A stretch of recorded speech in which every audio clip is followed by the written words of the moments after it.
Antônio, você deixou claro aí na sua fala de que a legitimidade do governo Maduro ela é questionada desde as últimas eleições, mas a gente também vê que há sim uma certa ilegalidade no ato dos Estados Unidos de invadir o país e disputar essa soberania.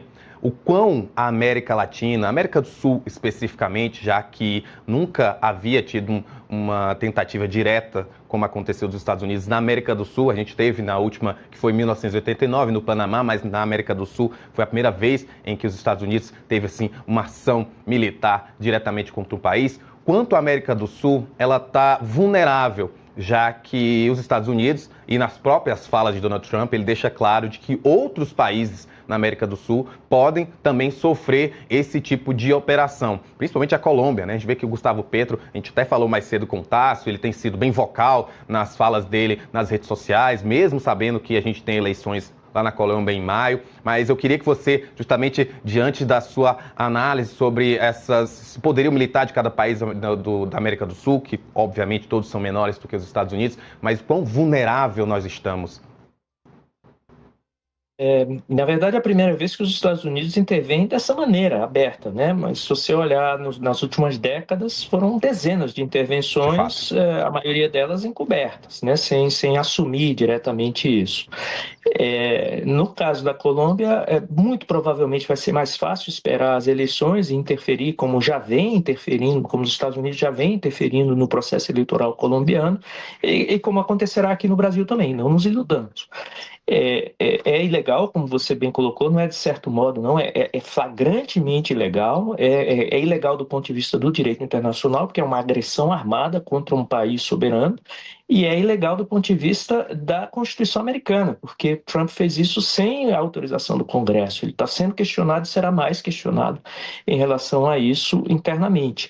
Então, é absolutamente condenável a atuação do presidente Trump. Mais do que isso, o que ele está procurando fazer é estabelecer.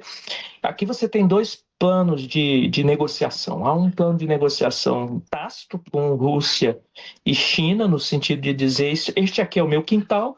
E eu faço aqui o que eu quiser, vocês consentem e, obviamente, vocês podem fazer o que quiserem com Taiwan e com a Ucrânia, que eu também vou consentir. Então, essa negociação está acontecendo. Com que grau de articulação e verbalização nós não sabemos, mas claramente são esses os sinais, e não é por acaso que a China condenou a atuação, disse que Maduro tinha que ser liberado, mas frisou a sua solidariedade ao povo da Venezuela, assim como a Europa também frisou a sua solidariedade ao povo da Venezuela. Então não é um conjunto de normas, é ao povo, essa coisa abstrata que depois permite uma certa acomodação.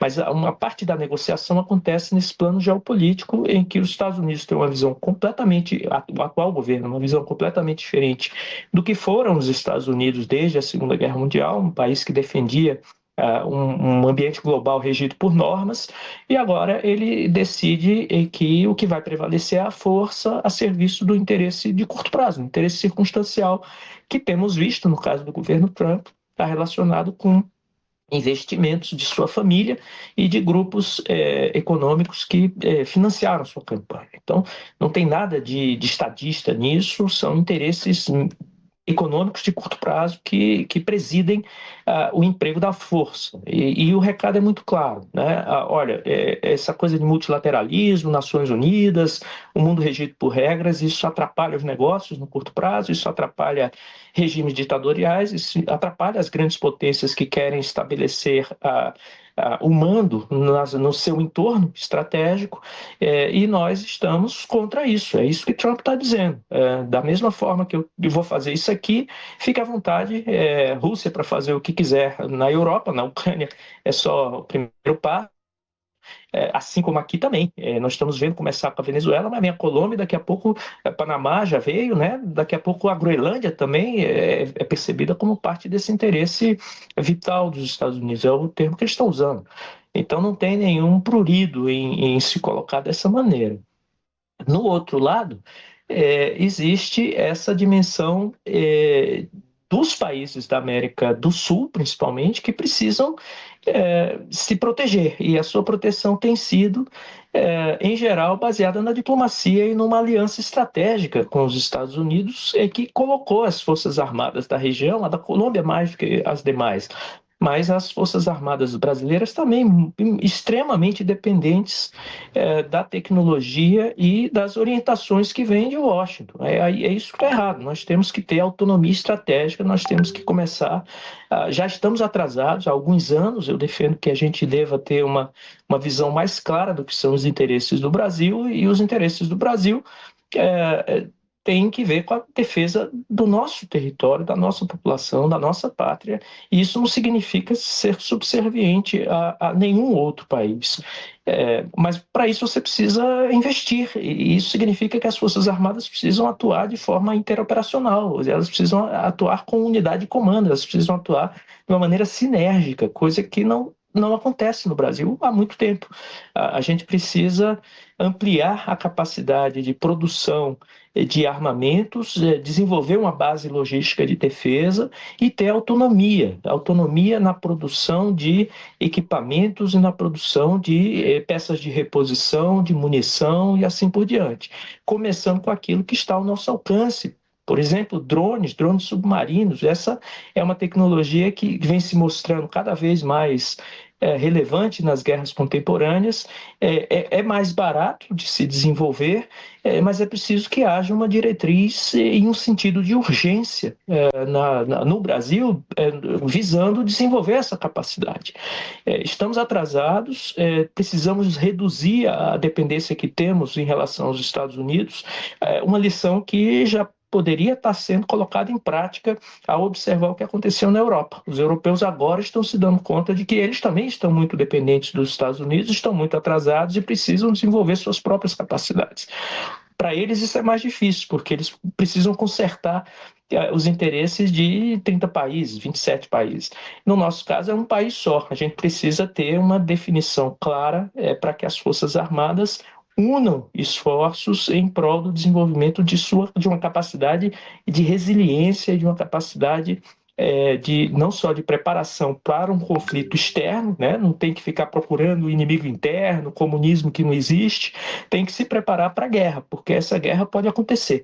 E o que é assustador no caso do Brasil, a meu ver, é que não se vê a liderança política preocupada, nenhuma liderança política preocupada com a urgência dessa situação. O mundo está, nos últimos meses, e depois que Trump assumiu mais ainda, está mostrando que o conflito pode chegar a qualquer momento a nós. Chegou, está aqui, está vizinho.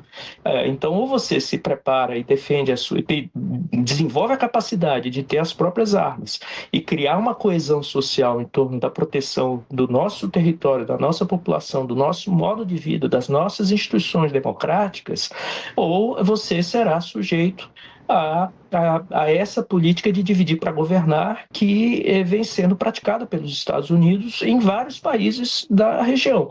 E isso já está em curso aqui também, em função das próximas eleições. É assustador você ver políticos responsáveis, autoridades hoje constituídas no Brasil, celebrando a intervenção dos Estados Unidos na Venezuela, presumindo que isso não pode acontecer amanhã aqui. É irresponsável esse tipo de atitude, porque se ele se sai bem com uma intervenção como essa, completamente ilegal na Venezuela, ele começa a mudar o padrão da intervenção de grandes potências na nossa região. E se nós não temos a capacidade de autodefesa, significa que em algum momento nós seremos a próxima vítima. Não precisa ser muito, enfim, estrategista para enxergar esse processo acontecendo. Mas é o que está acontecendo. Então, que sirva de alerta para as elites políticas brasileiras, no sentido de indicar um interesse comum, deixar os seus interesses paroquiais e eleitorais de lado um pouquinho e imaginar que toda a comunidade nacional pode estar em risco. Inclusive, eles vão perder aquilo que têm se não se derem conta disso e não se unirem minimamente em torno do interesse nacional.